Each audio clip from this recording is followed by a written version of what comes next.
Welcome to a new edition of the Neon Jazz interview series with acclaimed bassist, bandleader, performer, music educator, and composer, along with being an actor, Mr. Ben Williams.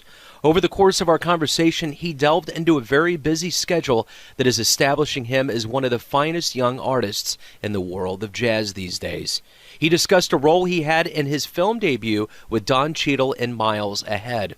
His latest 2015 sophomore release, Coming of Age, performing the song Happy with Pharrell Williams and Herbie Hancock at the Dolby Theater in Hollywood, along with the host of heavy jazz cats he's performed with over the years, like Wynton Marsalis, George Benson, Pat Metheny, which he won a Grammy with, Benny Golson, and many others. He's got a lot to say and a huge amount of future ahead of him, so please dig this interview, my friends. Good morning, Ben. Hi, good morning. Hey, thank you for taking a little time to talk with me today. I appreciate it. Oh, yeah, no problem.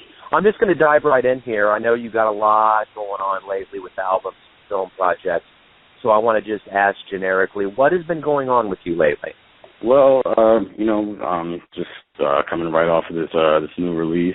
We're basically just trying to get the band on the road as much as we can. Got a few shows coming up. We got a couple of shows in New York. We're doing this brand new festival in Brooklyn next month in October. We're going to do that. Dizzy's next month as well. Taking the band back out to Europe in November. Very cool. Yeah. So let me ask you about your sophomore release, Coming of Age. Talk to me a little bit about the creative energy that went into this, kind of the follow-up from your initial release, just kind of your general thoughts on this album. Well, for me, this was, it was definitely a lot of growth that happened in between. I think anyone's first album, it's really just, you're just kind of getting your bearings and just kind of really discovering, learning the ropes as you go, the whole recording process and, writing the music and, just trying to pull it all together. So, once you kind of been through that once, it's really, you really just kind of hone in to whatever it is that you feel is you as an artist. Just the kind of mere fact of, having that platform available, to be able to record and to be able to write. I had a working band. We had been touring over the last few years. So kind of developing that chemistry with the other guys in the band. Kind of having them as a vehicle for my compositions. So, basically, just kind of really digging into the process of band leading a little more. And, I think this was the outcome. So I'm going to segue just a little bit from the music to film. You just wrapped up with Don Cheadle, the movie Miles Ahead about Mr. Miles Davis. Talk to me a little bit about how you landed this role, what that was like, the kind of homage you paid to the artistry of Miles.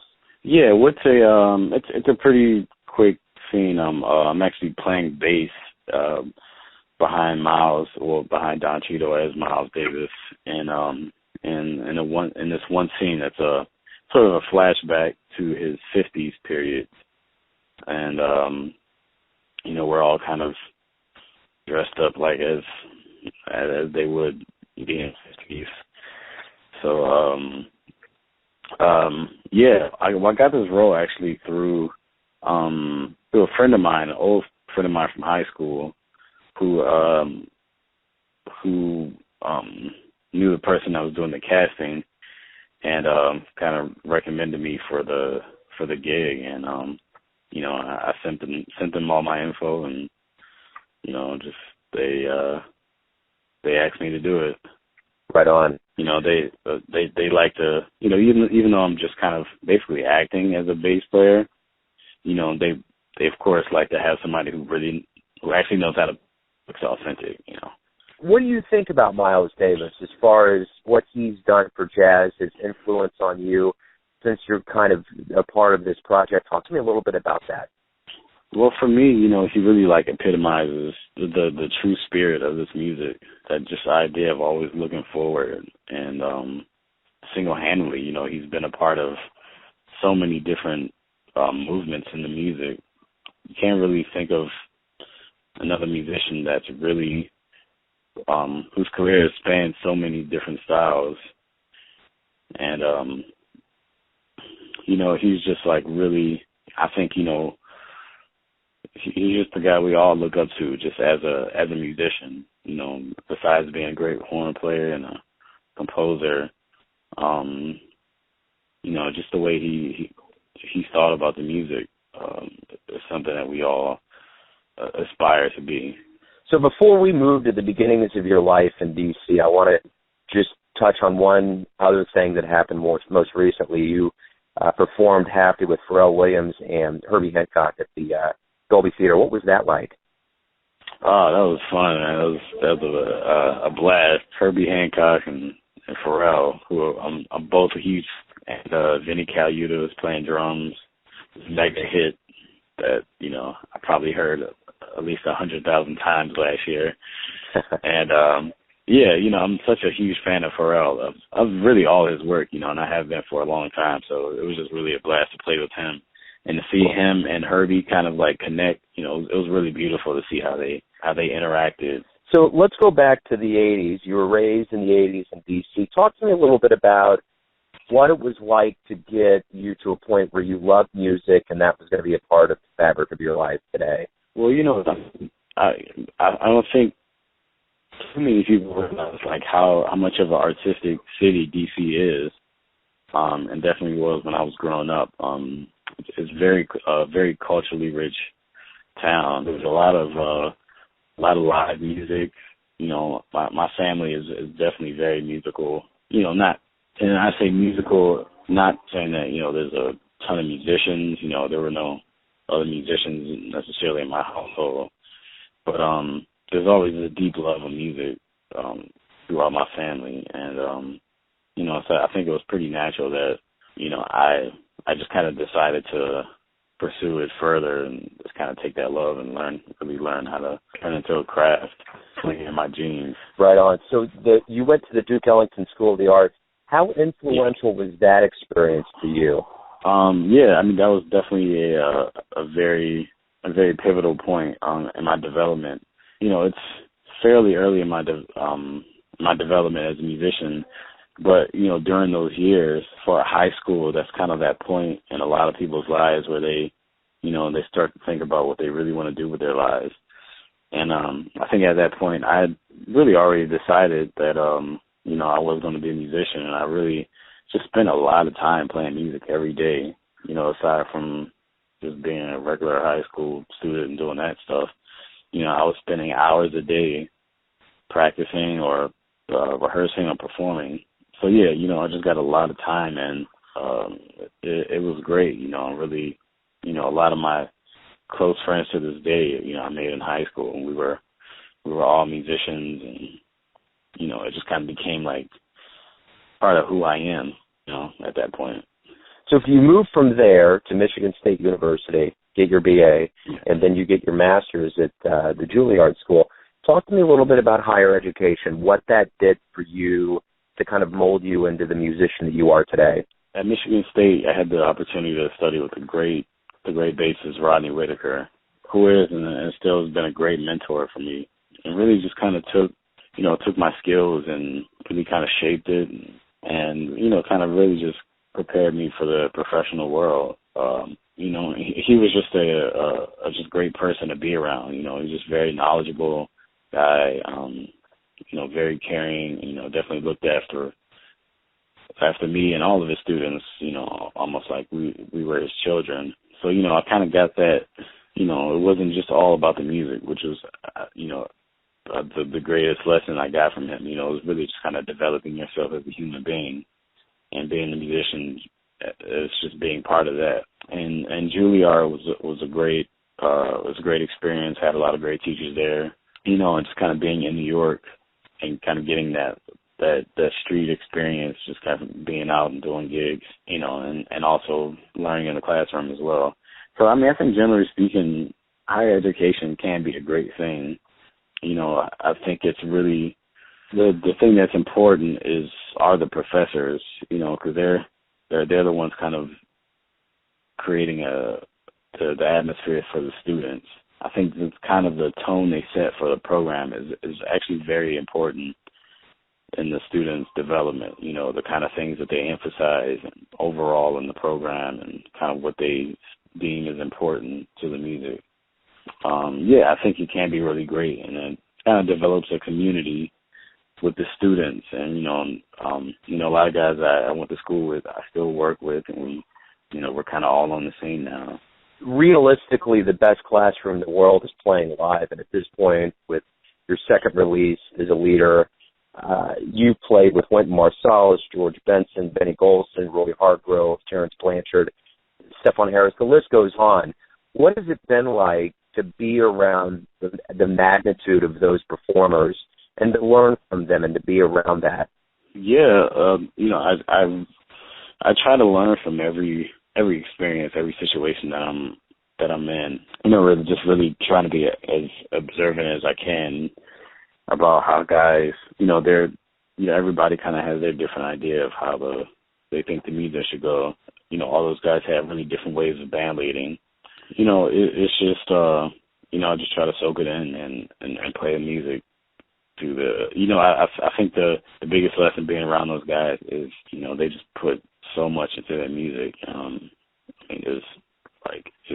It's really infectious, just kind of about, when you're around somebody that's at such a high level, you aspire to be at that level, and it makes you grow as a musician.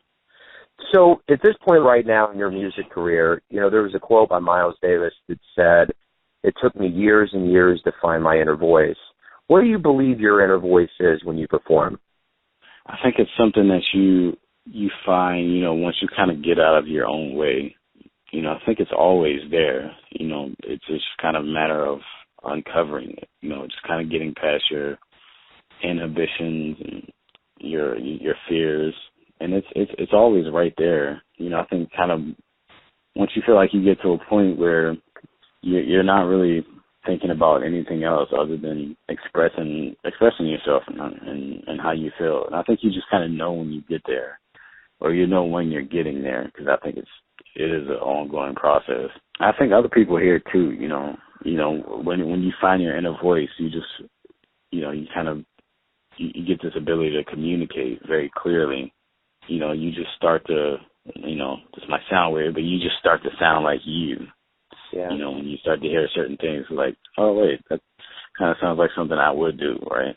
Let me segue back into the teaching aspect. You've been taught by great teachers over the years.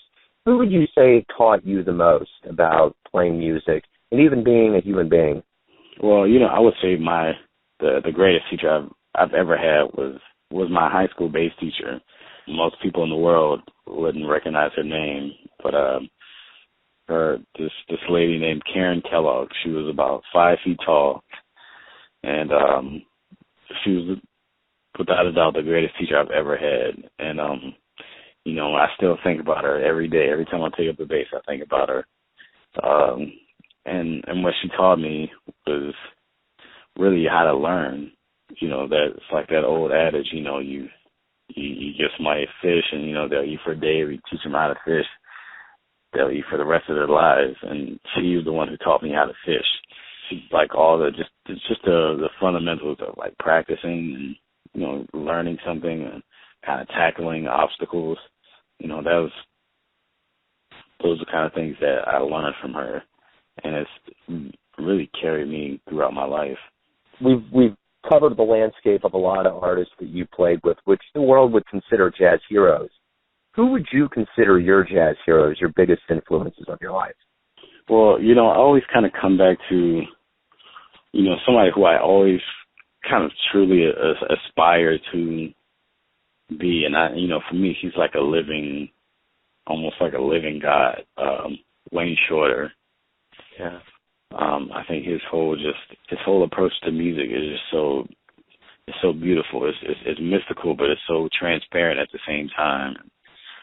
Just the way he writes, it always connects. It always makes sense. No matter how complex or how involved it is, it always kind of speaks to something very like cosmic, something very natural. Yeah, just as an artist, he's somebody I've always looked up to. Let me ask you this: you've already you've gone back in time on a movie set to play behind Miles back in the day. If you personally could go back in time and see any show live, would it be Miles? Who would you want to go see perform live, and where would you go? I don't know. I think it would be between Train, Jimi Hendrix, or James Brown. Let me ask you this. You've already won a Grammy. You won it with Pat Metheny and the Unity Band. What was it like to get that kind of award? What kind of validation? How did it feel? Oh, it was amazing.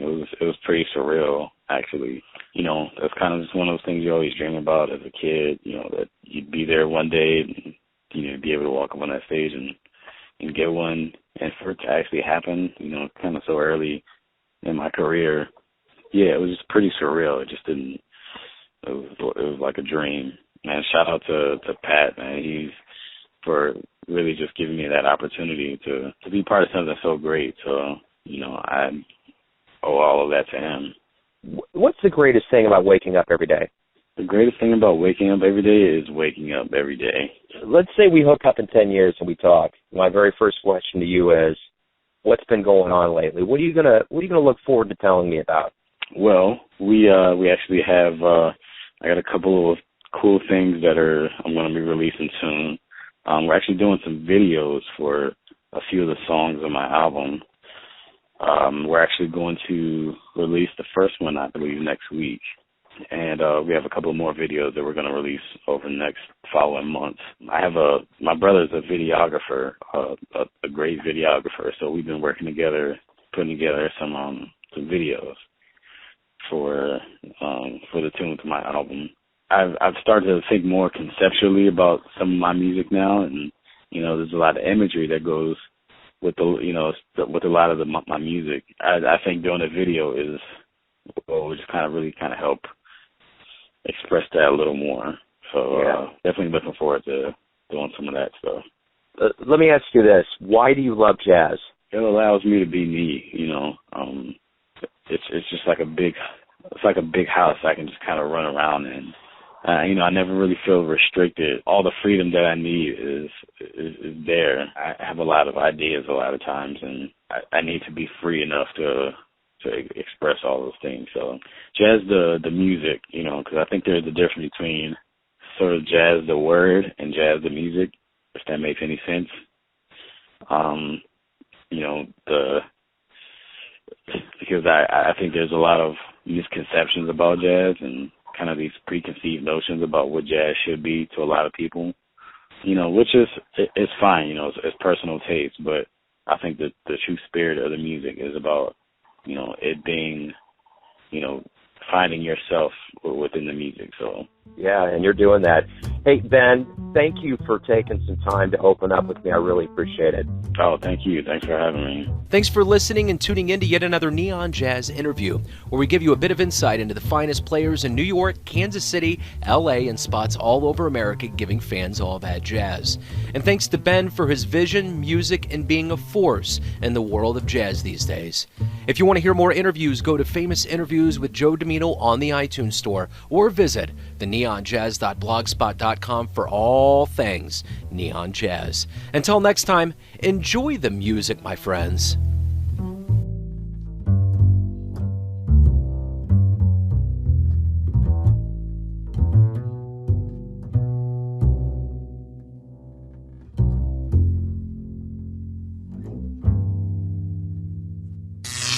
Neon Jazz.